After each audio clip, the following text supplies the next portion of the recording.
Hey guys, welcome back to the next episode of the Nathaniel Ahart Company's Top 100 Greatest Films of All Time. Yes, we've reached the top 50 finally, and today I have a very, very special guest. Ladies and gentlemen, Karan Patil. How are we doing today, man? I'm doing really good. Thanks for having me. Absolutely. It's such a pleasure to have you on here. I know we're going to have a great discussion today.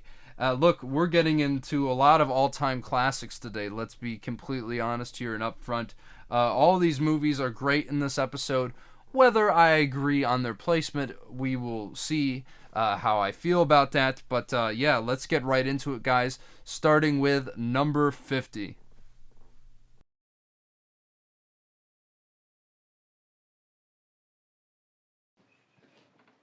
Ladies and gentlemen, I've traveled over half our state to be here tonight. I couldn't get away sooner because my new well was coming in at Coyote Hills and I had to see about it. Ladies and gentlemen, if I say I'm an oil man, you will agree. I'm a family man. I run a family business. This is my son and my partner, H.W. Plainview. You boys are a regular family business. Now, you have a great chance here. My son is a healer and a vessel for the Holy Spirit. He has a church. And you will be cast up and thrust back to perdition. I'm fixed, like no other company in this field. I have a string of tools ready to put to work. That's why I can guarantee to start drilling and to put up the cash to back my word. I assure you, ladies and gentlemen, no matter what the others promise to do, when it comes to the showdown, they won't be there. There Will Be Blood, directed by Paul Thomas Anderson from 2007.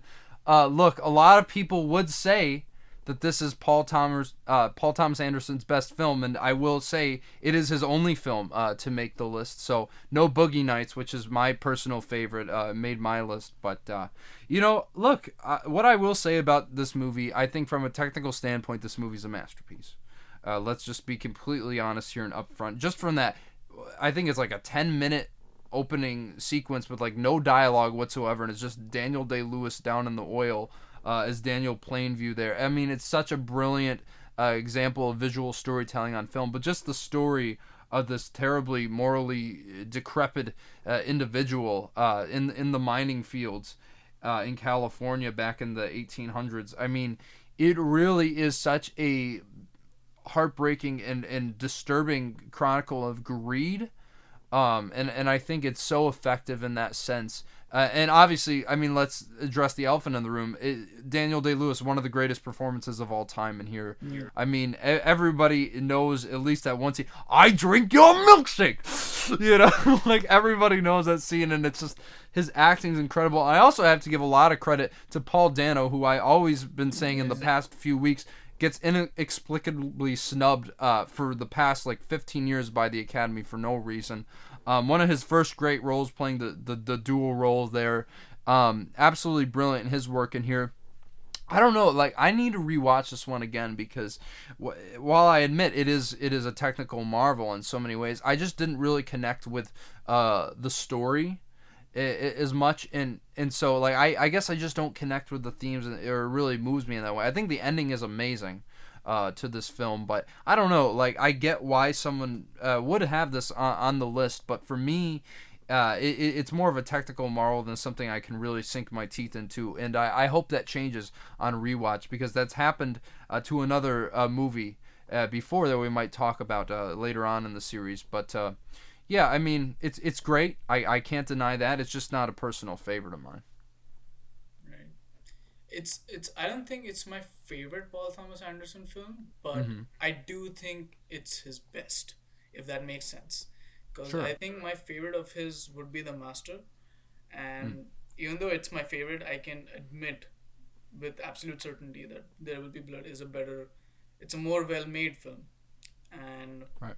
it's definitely a huge credit definitely goes to Daniel Day-Lewis and Paul Dano, and the amazing set piece that's, I don't know if it's in the first half, I think it's in the first half, where his son loses his earring, basically the explosion of the oil field. Oh, And I yeah, think, yeah. yeah, I think that's the only like technically set piece in the film, But yeah, it's one of my favorite set pieces that Paul Thomas Anderson has ever done, hands down.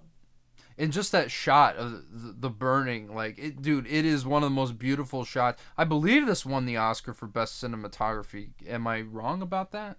I really don't remember. I don't remember.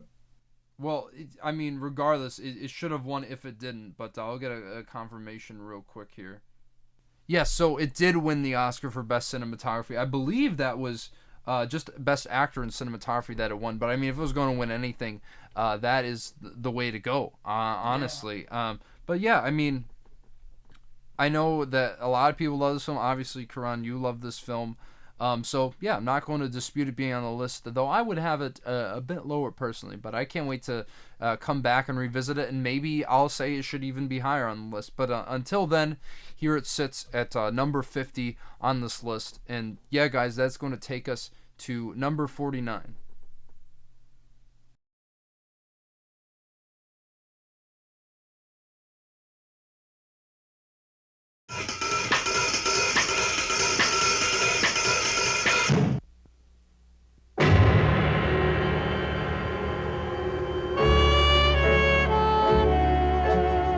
Los Angeles, 1937. There are lots of guys like J.J. Gittes. They're easy to find, if you want to find them. Mr. Gittes, have we ever met? Well, no. Never.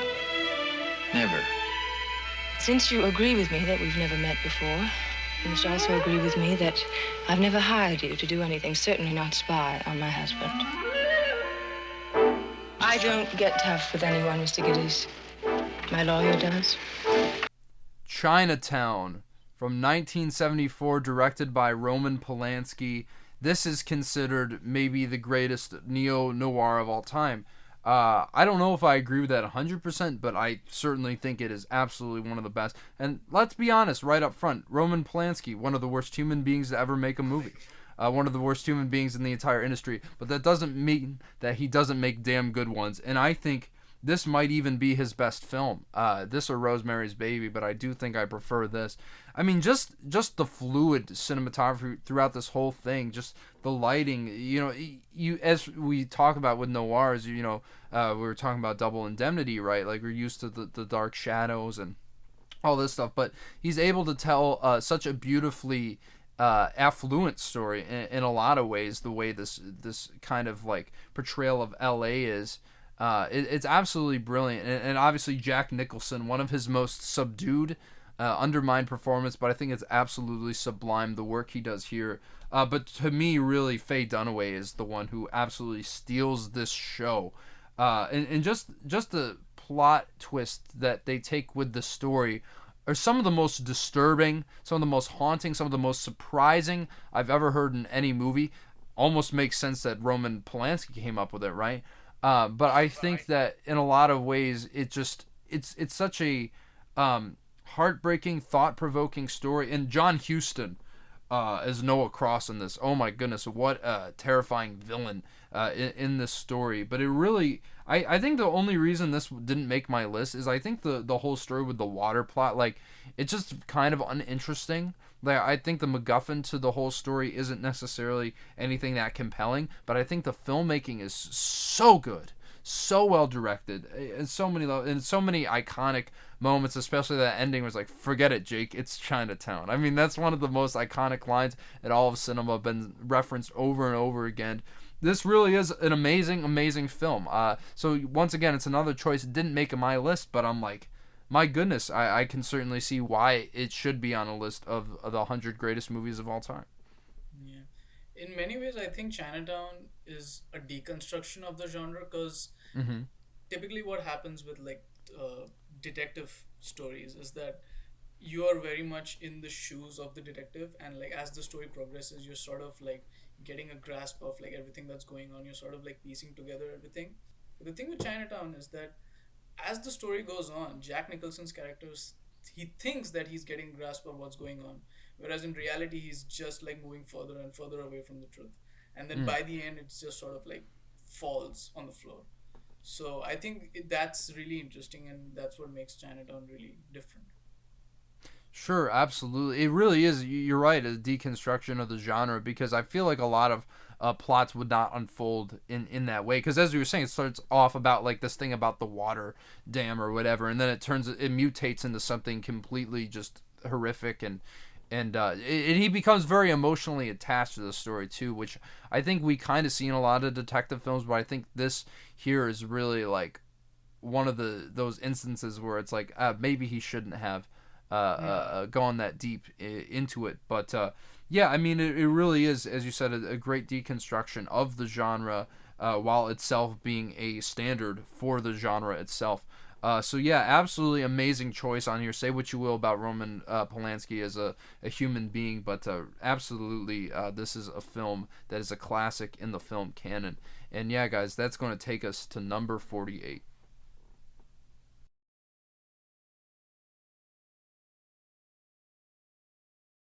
Here are your names. Mr. White, Mr. Blonde, Mr. Pink. Why am I Mr. Pink? Who cares what your name is? Yeah, that's easy for you to say. You're Mr. White. You have a cool-sounding name. Let's go to work. Well, I don't know why I came here tonight. I got the feeling that something ain't right. What happens if the manager won't give you the diamonds? Cut off one of his fingers. The little one. I'm so scared in case I fall off the chair.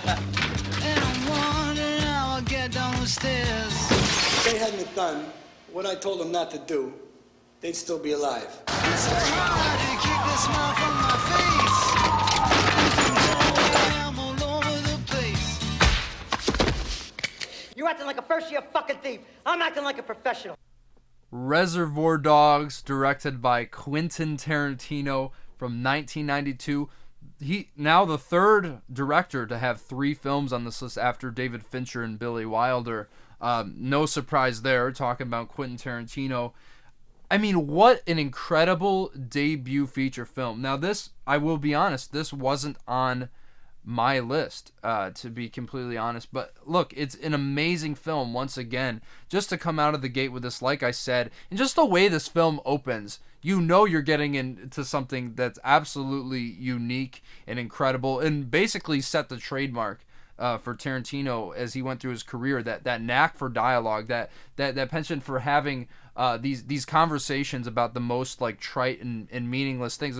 They're talking about like having an argument about tipping a waitress, and like, oh, I don't tip when I go to fucking McDonald's. I mean, it's so funny, and Steve Buscemi absolutely kills it in the scene. And then the plot kicks off, and you get this incredible mystery story about these criminals doing a bank robbery gone wrong, and you get to see it from the multiple perspectives, whether it be Mr. Orange or Mr. White or Mr. Pink. I mean, just seeing these stories unfold in such a way, I think, is why Tarantino took off like he did. His knack for non-linear storytelling, and just the way he emphasized certain shots. That the shot of the trunk always stands out to me, which he obviously replicated again in Pulp Fiction.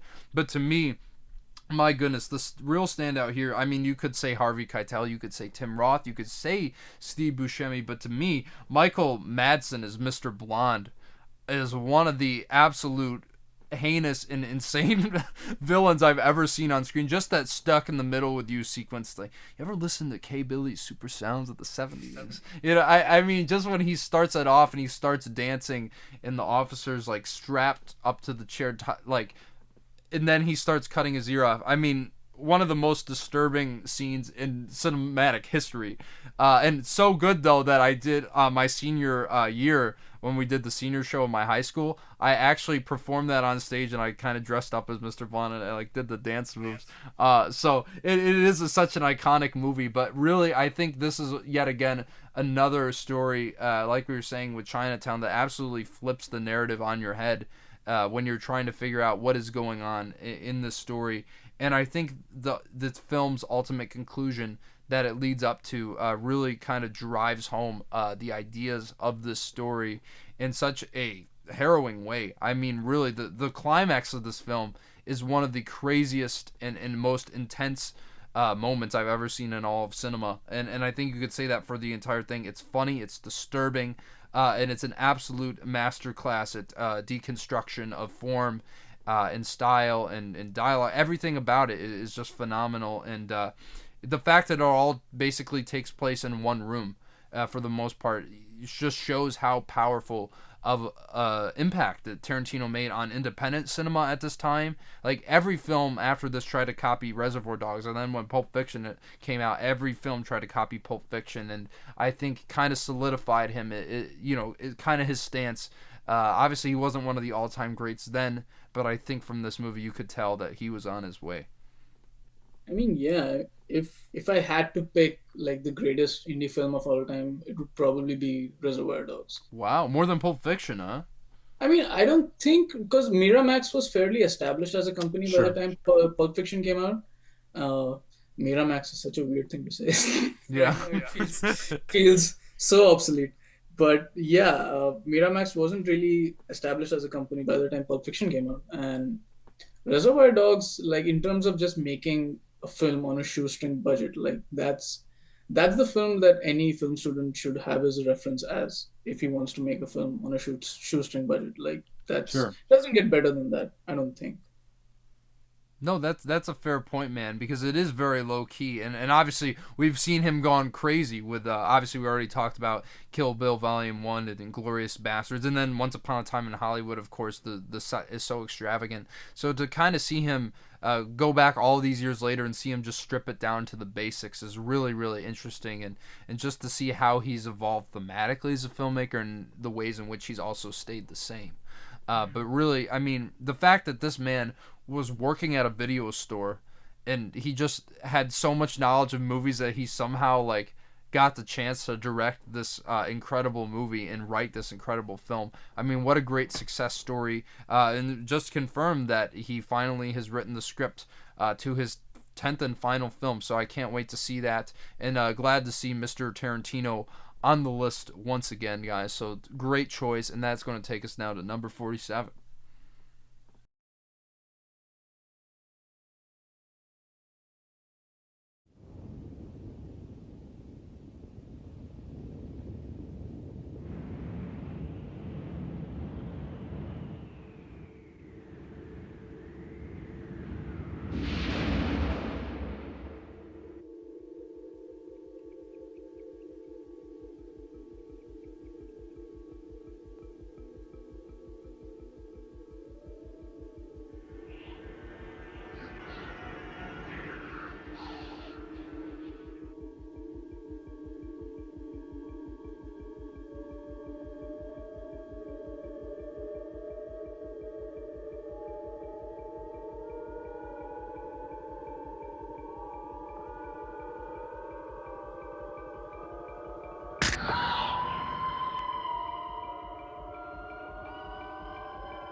Alien, directed by Ridley Scott from 1979. Yeah, look, I mean, this is an all-time sci-fi horror classic. A lot of times when people think of sci-fi horror, this is the one that comes to mind. And though we've already talked about The Thing, I think The Thing is much better.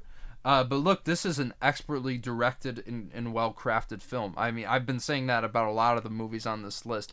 But as the story goes, I mean, no one wanted to direct this movie. They thought it was quite vapid when it came to the very thin character portrayals. You know, there wasn't much kind of supporting them. But Ridley Scott saw something in the script, and he's like, okay, I think I can see how I can execute this.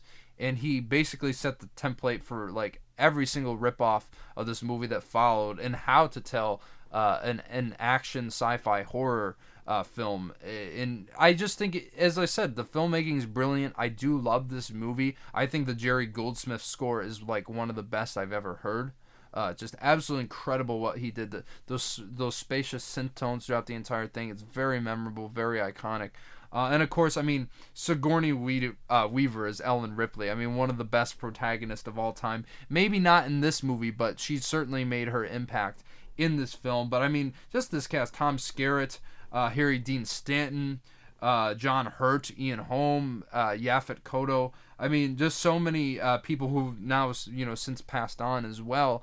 but all play great in their particular roles. But I mean, let's be honest, the visual effects here are absolutely incredible. The practical work they do with the xenomorph really is what makes this film so horrifying. And the fact you don't even see it for most of the movie. Like, of course, there's that iconic, chest exploding scene when it comes out of John Hurt's stomach. I don't mind spoiling that because, I mean, everybody kind of knows about it. And that's when everything kind of like hits the fan, and the tension, it was already boiling up, but I think at that point it ratchets up to a 10, and you never know what corner it's lurking in, if it's lurking above you, behind you, and it's just so compelling. It's kind of being stuck in this, yet again, another one location film where, like The Thing or Reservoir Dogs, where they're stuck in this one location. Unlike The Thing, where it's the paranoia and the distrust, it's them just trying to bring it down, which I think hurts this film because, like I was saying with Carpenter and all the other, well, not Carpenter, but like what Ridley Scott looked at and the other directors passed it over for, I just don't think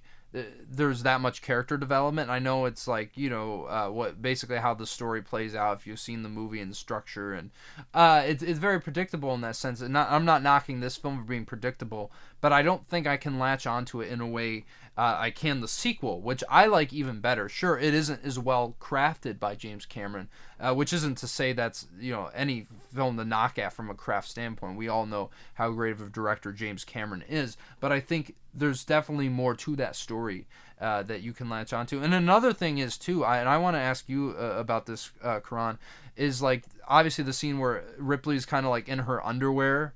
And it was like kind of one of those things where like James Cameron said like it was objectable that they did that, because it's like, oh, we're basically going to show the strong female character when we're just going to objectify her. And I think that is a very interesting point because, looking at it now, it might not be seen as much in the same light, though I do love that scene. But I want to hear what you think about all this. Interesting. So I don't think I've ever really heard that perspective, but it makes sense to me because I feel like the xenomorph's design is very psychosexual by its nature. Like sure, with the tail. The head is shaped, the way the head is shaped and the way his mouth comes out, it's very psychosexual and it feels very intrusive. So like it's more than just the fact that he's this like terrifying being that can like instantly kill you. There's something really like sexually disturbing about him. And Ripley happens to be one of my favorite like female protagonists of all time, and Alien would probably be my favorite Ridley Scott film. I would have to give it some thought. Like Kingdom of Heaven, the director's cut is up there, but Alien, if I had to pick one, it would probably be Alien. Would be the safe pick. And this, like, obviously the movie works because of the xenomorph's design, which has been iconic. Like, I recently saw something, I can't remember what it was, and I could swear that it was based off of xenomorph's design. And another reason why I think the film really works is that Ian Holmes' character really brings everything together. Because I feel like even though the film is really, like, thin on its characters, it makes a point that these people are in this situation because humanity tried to tap into something that it wasn't supposed to tap into. And the fact that they were sort of like forsaken in the name of science. So that really sort of like ties the whole film together, that whole sequence where it turns out that Ian Holm is actually an android. Spoilers again. Right. So, yeah, I think that is really what like brings the movie together. Otherwise, it would have been a really like, camp horror film. Sure, and as I said, like, again, like, I think I do agree with you there, where it's like, it is saying something, at least in regards to how people are kind of used in the name of government or in science. I mean, that's been a similar theme that we've seen in quite a few movies on this list. But this one, I think, more than anything. But really, I think, you say it could have been kind of schlocky, but I feel like it's so slick in its direction. And as I said, it's so well made. The editing is just absolutely phenomenal. And I really think that if it weren't for the filmmaking here, this film wouldn't have been as influential as it was. So I'm really happy that at the very least, though this film would not make my list, I see its influence, and I certainly think it deserves a spot. I think it's a little too high in my opinion. But at the same time, like, it's so expertly crafted. This might be one of the best directed movies ever, if you really sit down and think about it from a director's standpoint. So maybe not screenplay, but certainly on a technical level, it absolutely deserves a spot on this list. So yeah, great choice, guys, even though I wouldn't have it on my list. Can't deny it. And yeah, that's going to take us now to number 46.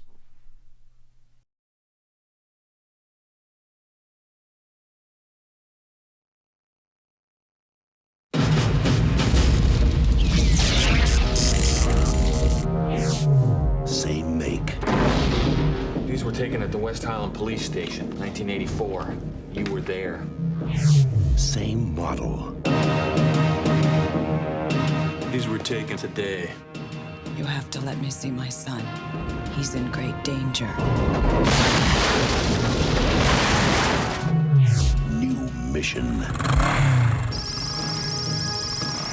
Once, he was programmed to destroy the future. You don't know what it's like to try to kill one of these things. Now, his mission... Get down. ...is to protect it. Come with me if you want to live. Hasta la vista, baby. Terminator 2 Judgment Day, directed by James Cameron from 1991. We were just talking about James Cameron, and here he is, his only appearance on this list. And I know you might disagree with me, Karan, but I'm really glad to see Titanic didn't make this list. So, very happy. But, I mean, let's be honest. If we had to narrow it down to one Cameron film, I think most people would agree, obviously, since it's the only one on here, that this is his absolute best. The first Terminator is amazing. But what this film does, it takes that film that was already incredible and just makes the characters so much better, puts them in certain situations that kind of are very predicative of the first film, and transforms them in a way that I think feels natural to the preceding narrative. But my goodness, just the turn of brilliance by changing Arnie to the hero in this story. Come with me if you want to live. You know, like the way he takes that line and completely owns it. But I just think the character work, as I said, is what really makes this film amazing. Like Edward Furlong as John Connor.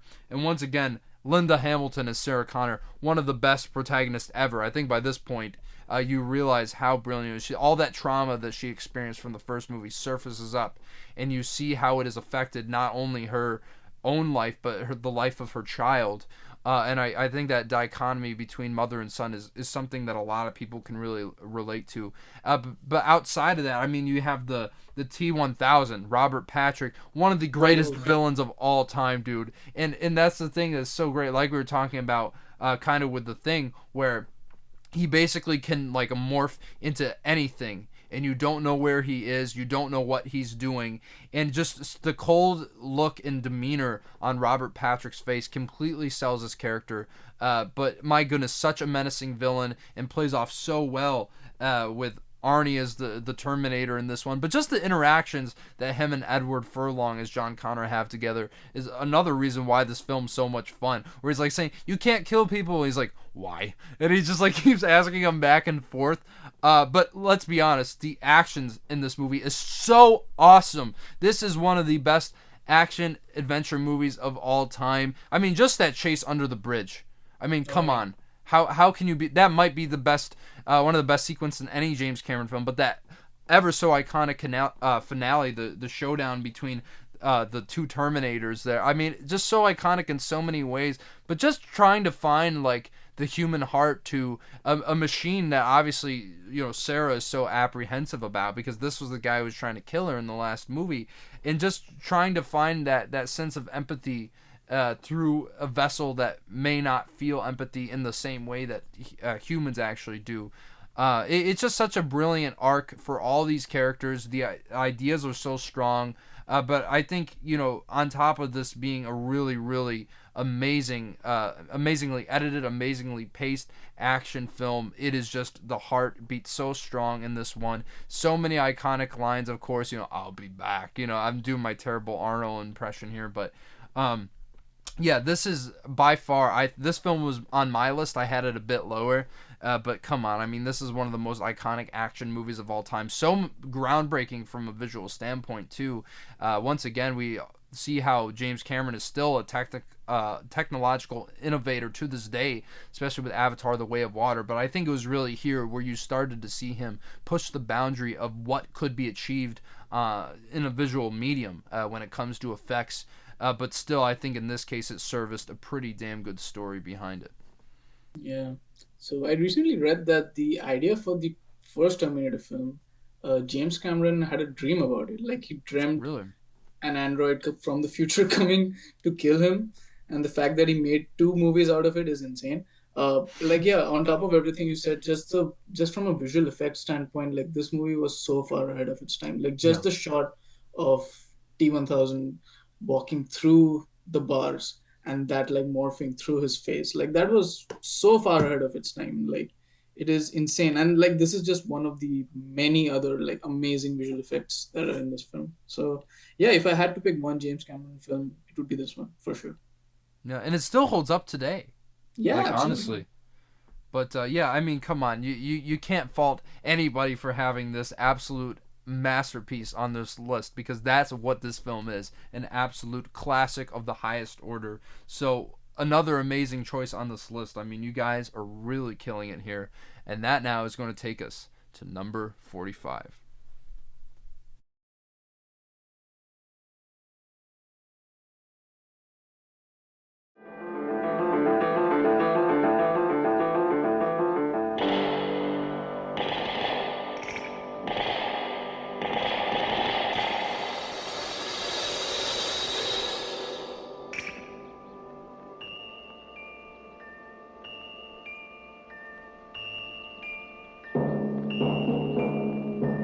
The Good, the Bad, and the Ugly, directed by Sergio Leone from 1966. Another Sergio Leone film to make the list, and I know a lot of people would say that this is his best. As I already said before, I think his best is Once Upon a Time in America, but I certainly can see how this could be the most influential spaghetti western of all time. Let's be honest. You have Clint Eastwood here again as the man with no name, in this case named Blondie. Just so brilliant, that hard edge, sort of like that face that's just so stern, can't cut through with a knife at all. Just absolutely incredible. His demeanor as this character, the way he holds himself, so iconic. But they really put him through the ringer in this film, and I think that's another reason why he's such an effective hero, because he's not invincible. And I think that's what makes him such a vulnerable hero, even though emotionally he may not be as much. But I think it's really the characters that populate this story that I think really make it interesting, like Lee Van Cleef as Angel Eyes there, such an iconic baddie. And of course, Eli Wallach as Tuco Ramirez. I mean, I think he's the best character in the entire movie, and I think when the movie kind of delves into his backstory, I think that's when it becomes the most interesting. But it really kind of the power dynamic between these three guys and the situation they're in. I mean, come on, we all know the final showdown, one of the best edited sequences in all of cinema, and of course we can't forget the Ennio Morricone score, that wow wow wow with the I mean, just one of the most iconic, one of the most quoted and well-referenced scores of all time. Has to be at least in the top 10 in that sense. I mean, I can't really think of many that are more iconic than that, right? It's just absolutely incredible the work Ennio Morricone did, one of the greatest film composers of all time, I think anybody could say. And even though there might be scores I like better, like Cinema Paradiso, I certainly think that this is probably his most iconic score. But to me, like, I understand why a lot of people think this film is a masterpiece, but to me, I feel like it feels a little plotted out. I don't think it's tight as everyone says. I mean, it's well over 3 hours, well, just over 3 hours, but it's certainly, you feel the runtime, at least I did. And I do love this movie. I mean, it's obviously a classic. It's obviously great, but by the end, I feel like it's like, okay, like, let's it just feels like they're throwing in a lot of stuff to kind of like keep you visually engaged, but I don't think story-wise there's anything to chew on. I feel like it feels a little unnecessary. Now, I do have to rewatch this film again, like I was saying with There Will Be Blood. And I do like this film more, but I don't know. I just don't think it's as amazing as people say it is, or at least the level they hold it to. Great movie. I mean, Obviously, I don't think it should be this high, but come on, it's the most iconic spaghetti western of all time. So who am I to say, really? I mean, absolute classic regardless, though.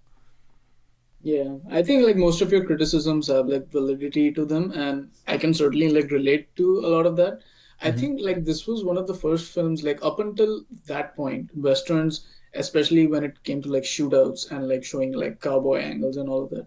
I think what we used to happen is that they used to show the shots fired, and then the squibs would go off after a cut.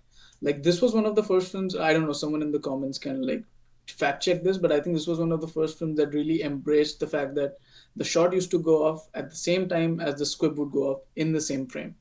So this was really like one of the first films which like embraced that, and it showed us basically a new kind of action where everything could happen in the same frame and you could really like feel the excitement and feel the tension of a shootout. There are some scenes when that doesn't happen, like especially when Clint Eastwood's character is saving Tuco from being hung, Yep. and then he like shoots off the like hats of a few people. Those are like those shots do have some cuts in them, but for the most part, I think most shootouts had them in the same take without any cuts in them, which I really appreciate. Sure. No, I absolutely agree that the filmmaking there, it definitely is a little bit pushing the genre in a new way. And I think obviously every film in its suit kind of like followed that technique and ran with it. And I don't think anyone can deny how great of a director Sergio Leone was behind the camera. I mean, quite frankly, he was a master. And I mean, my goodness, that whole sequence where Blondie's in the desert, man. I mean, that is like so hard to watch, and you feel like the sun beating down on him, the dirt, the sand in his face, and just that absolute sense of dehydration that he's feeling. It's very well executed. Just the kind of feeling that this film kind of evokes, I think is really, really powerful. But yeah, I mean, I don't think it's a perfect movie, but I know a lot of people do love it, and it is one of the most influential westerns, so we do have to give it credit there. So great movie, even though I think it should be lower personally, but that's okay because it's still, I can't knock you guys for putting it on this list. So yeah, guys, that's going to take us now to number 44.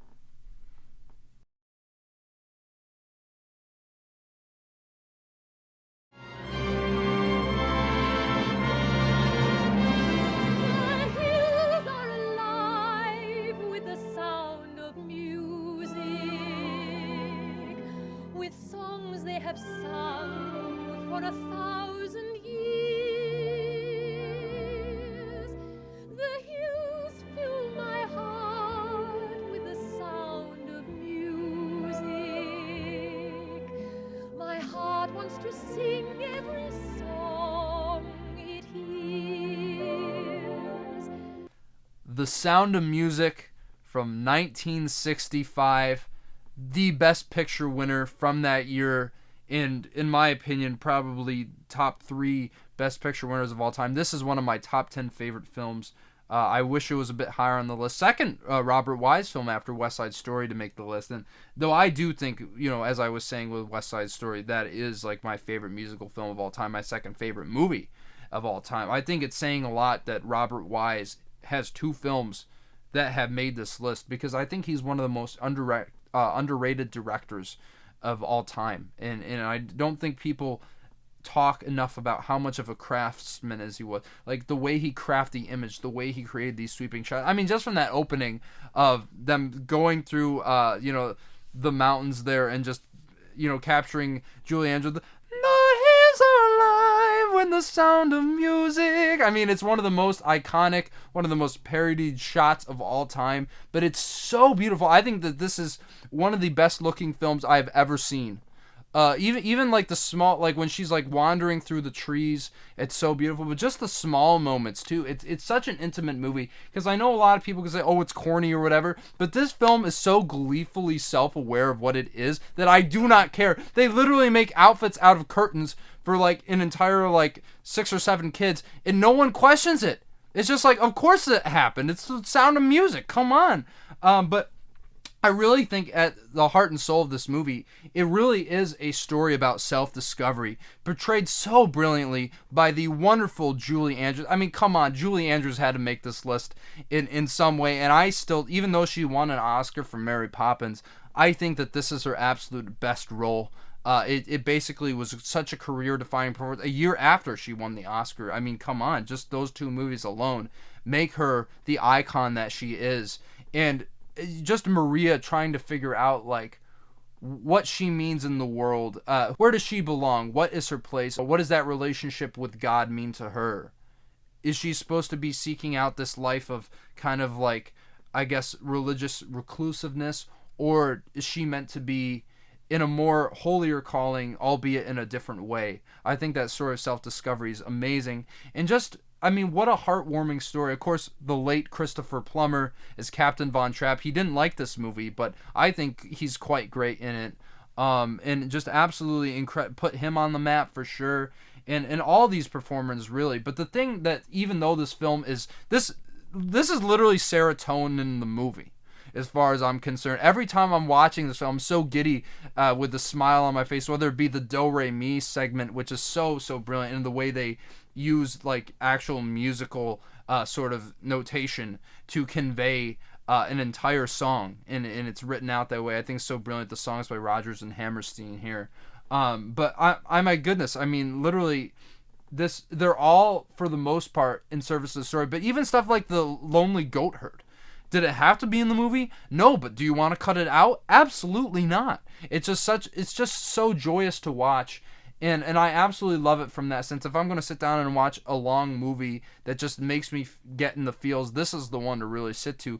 But underneath this film, I think why it works so well is because there's that underpinning of darkness with the rise of Nazi Germany and them coming into Austria and kind of taking over this country. It's just the way they set it up. It's just kind of in the background. They're kind of in the shadows lurking until it kind of like hits that climax near the end of one of the most terrifying sequences when they're trying to escape the Nazis, man. I mean, that is like, you could hear a pin drop in that scene. It really is one of the most dark moments in any film, and that's coming from one that's, for the most part, has a very cheerful exterior. But just some of the most beautiful moments, especially the moments like in the garden, that dance between Captain Von Trapp and Maria is one of the most romantic, one of the most subtle, one of the most beautifully executed scenes in the history of cinema, and they hardly have to say a single word, and you get all that emotion just from the camera and their acting. I mean, really, this to me is one of the greatest masterpieces in all of cinema. I feel like everybody, this is a rite of passage movie. I really feel in so many ways. It's so moving. It's so entertaining. It goes into very complicated and dark places. And I think it is just one of the most expertly crafted, one of the best shot movies of all time. This is, as you could tell, this is one of my favorite movies, and I think this should be higher on the list. Well, I saw it very recently, and like, I'm not a huge fan of musicals, but even though I saw the movie, and even though like my lack of enthusiasm for musicals was catching on, I realized that mostly all of the songs are really important story beats, and you couldn't really do without them.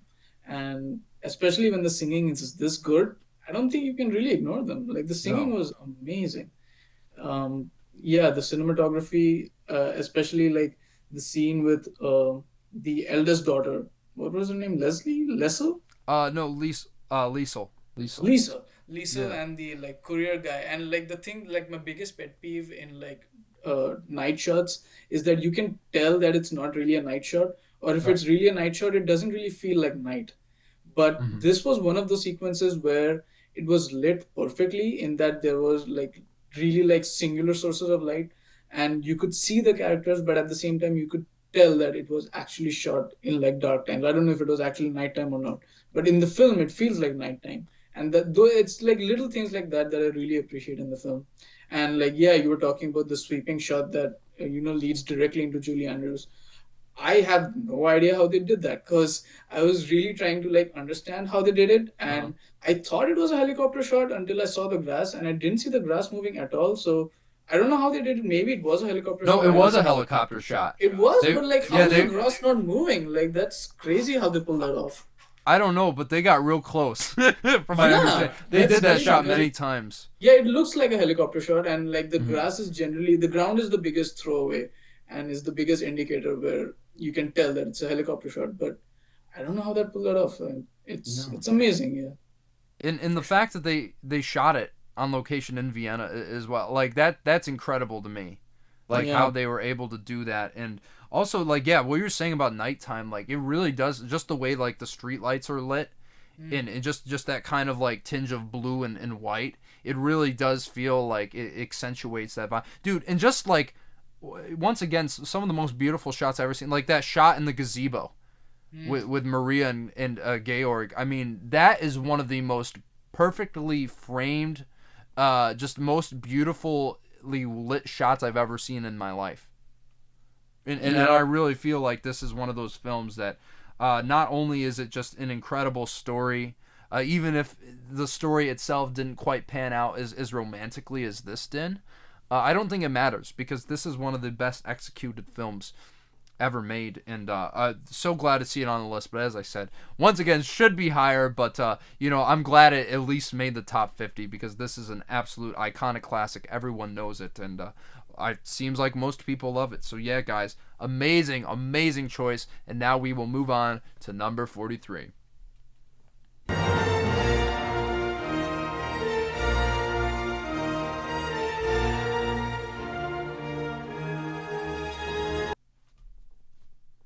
Jurassic Park, directed by Steven Spielberg from 1993. The first appearance of Steven Spielberg on this list. And let me tell you guys, it's certainly not going to be the last whatsoever. And yeah, I think that this is very appropriately placed at number 43 here. And it's not even like his absolute best movie, which is insane. But it's still that good because it's Spielberg. I mean, to me, the greatest living director, as I've been saying before. But my goodness, one of the greatest of all time. In this film, yet again, the way Spielberg presents spectacle, I think, has really been his trademark in bringing you in these very, like, surreal worlds. And just the idea of kind of replicating dinosaurs itself is such a bold kind of, like, fantasy maneuver. But to me, like, this film is so perfectly executed, I think, for the most part. Even I still say it's a masterpiece, but like there's a couple, like, you could nitpick a couple moments, but the brooding lighting, as we were just talking about, the Sound of Music and night sequences. I love the scene where Wayne Knight, it goes and like he falls into like the Velociraptor sort of. Just the way they use the lighting in that scene is incredible. But just the characters here, I mean, some of the most iconic characters in any Spielberg film, but just any film in general, like Dr. Alan Grant or Dr. Ellie Staffler or Dr. Ian Malcolm, played by the incomparable Jeff Goldblum. Yeah, like, it's just, this basically set him for life. And of course, you have to give credit to the legendary, the late great Sir Richard Attenborough as John Hammond here, who really, this is not his story, but he's really the driving force. I think all these characters are absolutely brilliant, even the kids, the Murphy siblings. And the thing is so amazing about it is not only do the practical visual effects of the dinosaurs are scarily realistic. Like, you would almost like be convinced that these are actual dinosaurs hunting them down, at least in some shots. I think some of the Bronchiosaurus stuff, like, you can tell it's CG, but this was really one of the first films that used CG in that way. I know we were talking about Terminator 2, but I think it was a bit more visible here. But that's absolutely fine, because once again, I mean, Spielberg is all about characters, he's all about family, and this movie really is the story about this guy, like, learning that he wants commitment, and yet it's told on such this massive and grandiose scale.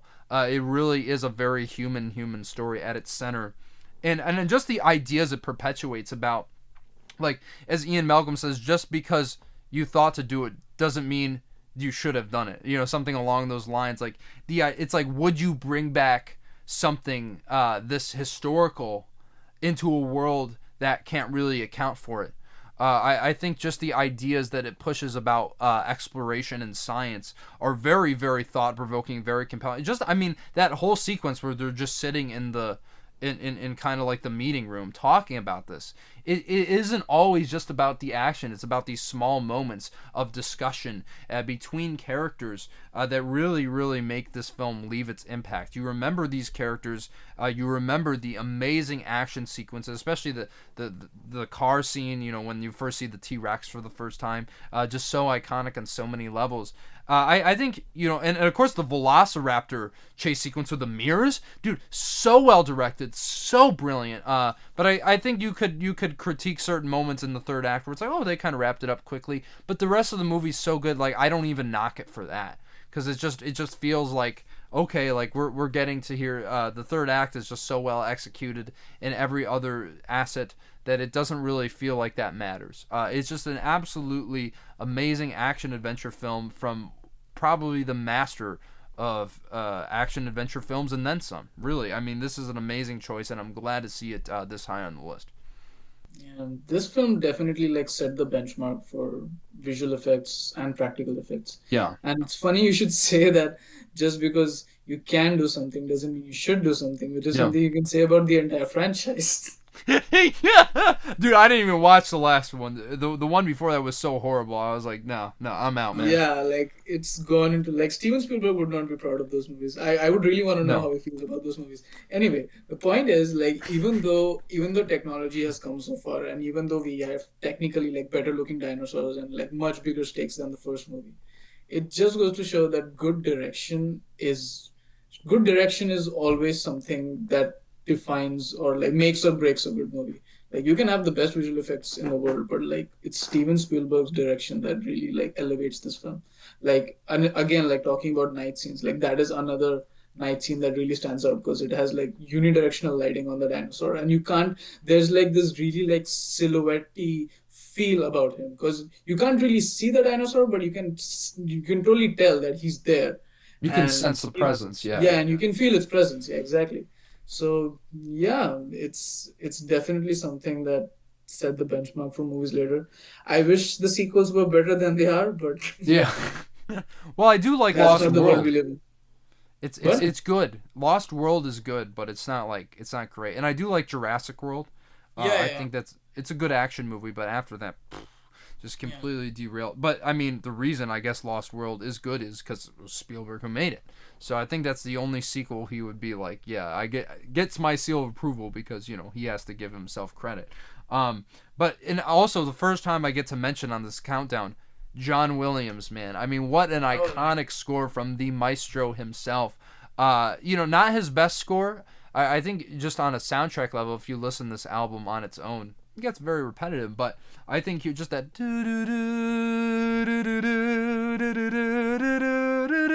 I mean, just incredible, man. And I think it's just one of the most iconic themes that John Williams has ever composed, which is saying quite a lot, because this is certainly nothing to slouch at compared to his other scores either. And yeah, I mean, this is an absolute masterpiece. You knew Spielberg had to make the list, and the fact that he didn't show up until the top 50, I think, says quite a lot about how much you guys love him and how much I love him as well. So amazing choice, guys. And that now is going to take us to number 42.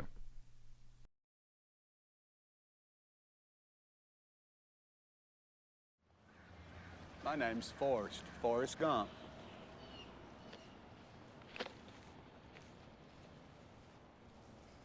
Do you want a chocolate? I could eat about 1.5 million of these. My mom always said life was like a box of chocolates. You never know what you're gonna get. Forrest Gump, directed by Robert Zemeckis from 1994, the Best Picture winner of that year. Heavily disputed. I mean, let's be honest. I don't think it should have won Best Picture over two movies that may or may not be on this list. But look, I mean, this is still a great movie. I think that this is a little too saccharine, maybe for some, and I certainly think that kind of seeps through some of the screenplay here.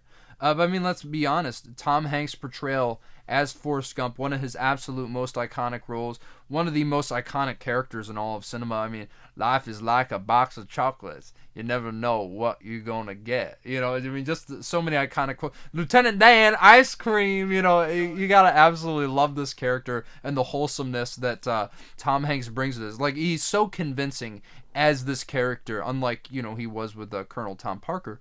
But regardless, I just think this kind of Odyssey. It kind of feels like similar to like a retelling of Homer's Odyssey, told through this kind of lens of this kind of like slower sort of individual, and kind of like seeing how he has this grander impact on society as a whole in the world he moves through. It's just incredible what Forrest accomplishes in this movie. All fake, obviously, but I love the scenes like where he like teaches Elvis how to dance. I mean, it's just so many funny moments like that. Though I think sometimes it undermines the sort of like the whole idea of like coming up with the smiley face, where his face gets in the dirt and then it perfectly gets. I'm like, that's stupid. I mean, come on, it is pretty dumb. But the story between him and Jenny, played by Robin Wright here, Jenny, I mean, it's just absolutely incredible, that back and forth we see through the whole movie. And just the soundtrack to this movie is simultaneously amazing, but simultaneously so on the nose at the same time. I don't know how that works, but this is the reason we incessantly hear Fortunate Son in every Vietnam movie, which I'm not complaining hearing CCR, but at the same time, I just think it's kind of funny how like this set a trend for so many movies to follow. But I think Forrest Gump is like one of the most likable characters in all of cinema. And my goodness, I mean, some of the acting at the end, man, I mean, come on, if you're not crying at the end of this movie, you might be heartless. I don't know. I don't want to say, because I know this movie doesn't work 100% for everyone. But look, even though this wasn't on my list, I think it should be a lot lower. I'll be completely honest with you, but this is an awesome movie. I love this movie, and I do want to revisit because I haven't seen it in years, and I think, hey, maybe it would even work better for me on a rewatch. But just the charisma that Tom Hanks brings to the story, as well as everyone else. I mean, Gary Sinise is amazing as Lieutenant Dan in an Academy Award nominated performance. Absolutely amazing. Bubba Gump Shrimp created one of the best restaurant chains in America. If you guys have not had their fried chicken, it is the best fried chicken I've ever had. Though personally for me, I kind of have to remove the kind of like spices that they put on it, like, because sometimes they get there's a little bit of a sauce, there's a tang to it. But if you get it just pure, man, it's the best I've ever had. Anyway, enough about them and their garlic bread, which is also great. This is an awesome movie that obviously just me saying that has shown how iconic and how wide-reaching that its range has kind of become. Yeah, I think like how people really say these days that cinema is dying and they don't make movies like they used to anymore. I think this is a really good example of the kind of movies we used to get and like the ones that we don't anymore, because like this movie really feels like the whole package. Like there's like so many emotions that like you go through as an audience, and as you see Forrest go through. And Tom Hanks was at the top of his game. I think this and Philadelphia came out consecutively. Yeah, he won back-to-back Oscars. Yeah, he won back-to-back. Yeah, and Robin Wright is again a big reason why the movie works. She's great in her supporting role, and yeah, I wish movies like this still existed, but unfortunately they don't. Yeah, but hey, I mean, we still have this movie, right? I mean, so that's saying something. Now, just talking about this movie, it really makes me want to rewatch this, go to New York City or wherever I can get the Bubba Gump fried chicken, and just sit down and enjoy this awesome film. Do I think it should be above Jurassic Park or Sound of Music or Terminator 2? Absolutely not. But I mean, that's just the luck of the draw, I guess. You guys voted for it, so democratic process here. And still, I love this movie, so I am glad to see it, represented in some way on the list. I just think it's a little too high for my liking. But yeah, that's going to take us now to number 41.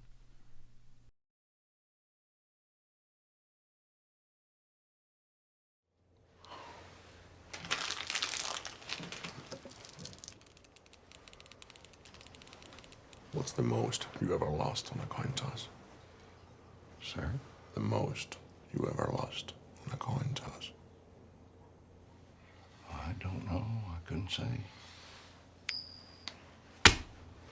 Call it. Call it? Yes. For what? Just call it. We need to know what we're calling it for here. You need to call it. I can't call it for you. Well, it wouldn't be fair. I didn't put nothing up. Yes, you did. You've been putting it up your whole life. You just didn't know it. You know what date is on this coin? No. 1958. It's been traveling 22 years to get here. And now it's here. And it's either heads or tails. And you have to say, call it. Well, look, I need to know what I stand to win. Everything. How's that? You stand to win everything, call it. No Country for Old Men, directed by Joel and Ethan Coen from 2007. We already talked about its main competition at the Oscars already, There Will Be Blood, but this is the film that ended up taking the Academy Award for Best Picture that year. And honestly, between the two, I think it was the right choice. I think this film is as close to being a masterpiece as possible. I might have a little things here and there that kind of hold it back from being a 10 out of 10 film, but this was right outside my top 100. This easily could have made my list, personally, so I'm really, really glad to see this film. And honestly, I think this is the Coen brothers' best film, far and away.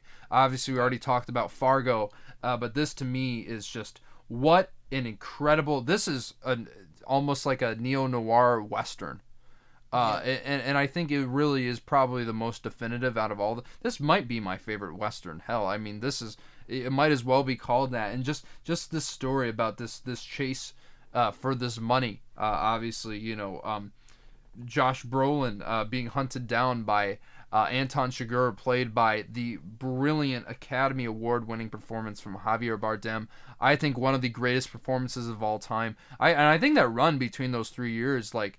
First, Heath Ledger won, first Javier Bardem won, and then Heath Ledger for The Dark Knight, and then Christoph Waltz for Inglourious Basterds. Like three of the greatest. Wow. I know, right? Three of the greatest Oscar-winning turns for villainous characters, all within the same time. But this really solidified Javier Bardem as one of the best actors that we have, and just the complete apathy and nothingness behind Anton Chigurh's eyes, and just his whole mantra and his sort of sociopathic morals that he has. I mean, just that opening scene with the coin toss. Dude, it's one of the most nerve-wracking scenes of all time. I meant nothing by it. What a way to set your audience into the story and hook them right from the go. But my goodness, this is one of the most expertly crafted, tension-filled thrillers I've ever seen. I mean, so many scenes of me stand out, like whether it be the motel scene or when he goes to the hotel, which is one of the most like heart-pounding moments I've ever seen in any film. Which, I will be honest, he ripped Stripe from Rear Window, so I can't I can't give these guys too much credit for doing that, but it's still insanely effective, because you never know when Anton Chigurh is going to show up. He could be around any corner, and he's going to go at you with all his might. He does not care who he runs over to get to what he needs. And just so many great supporting turns in this.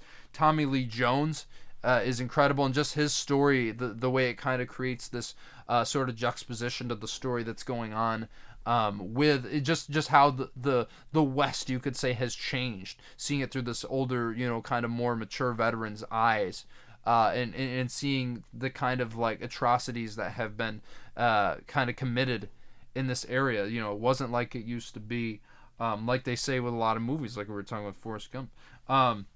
And Woody Harrelson is great, showing up in this movie as well.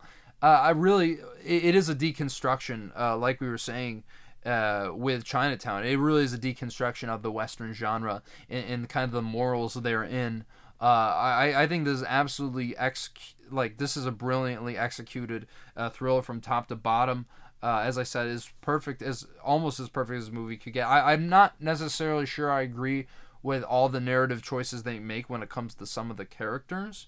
You might know what I'm referring to, but I don't want to spoil the movie for those who have not seen it. But obviously, a lot of you absolutely love this film if it made it to number 41 on this list. And really, I can't blame you. As I said, it's the best film in the Coen brothers' discography, far and away, and glad to see it on the list. Yeah, I'm personally a huge sucker for really good titles, and I think this, out of their entire filmography, the Coen brothers filmography, I think this is the one title that sticks the most. Because Yeah. I think it perfectly encapsulates the whole film, where we have these characters who are essentially outlaws, and they're trying to play a game that is basically irrelevant. Like, the times have changed, the world has changed, and they're trying to like hold on to like really old ideals which don't really exist anymore. And in that sense, I think No Country for Old Men is probably the best title they've given to a film yet. I agree. But yeah, man. I mean, this is how can you not love this movie, man? I just think it's absolutely incredible from top to bottom. I mean, was there anything else you wanted to say about it? No, I think I would definitely say this is definitely my favorite Coen Brothers film, despite the title. My favorite performance in a Coen Brothers film. I mean, Frances McDormand was amazing in Fargo, like no doubt. But Yeah. Javier Bardem, I guess I'm just a sucker for really gray, complex characters, and Javier Bardem really just brought everything to this performance. Yeah, because it's not just the fact that he's like a pure force to be reckoned with. Like, he definitely has his own morals that make this film so interesting, and as you said, maybe outdated morals, something that's kind of been cast to the side, no one really even adheres to anymore. But I think that's what makes this film all the more effective. And yeah, guys, I mean, this was an awesome episode. Honestly, I absolutely love all the movies in this one, to be quite honest, even though some of them weren't on my list. They're all classics. And Karan, hey, thanks for coming on, man. I really appreciate you coming on. It's always a great discussion when we get together and talking about movies. And where can the good people here find you? So right now I'm working on some 3D artwork. I'm trying to learn more VFX. So I have an Instagram handle that Nathaniel will be kind enough to put in the description. And if not, you can follow me on 70 millimeter pixels on Instagram. That's 70 pixels. Awesome, man. Yeah, I'll make sure to let the people know. Drop it in the description. And of course, you like what you're seeing here, you got to smash that like button. You're probably already subscribed, but hey, I know some people have come into this series in the middle of it, and welcome to the fold. Really glad to have you on the channel. Really glad for the support from all of you. Can't wait. We are getting into some all-time classics in the next episode, if we weren't already. So yeah, guys, be sure to stay tuned for that. And until the next episode, I will talk to you all later. Peace. A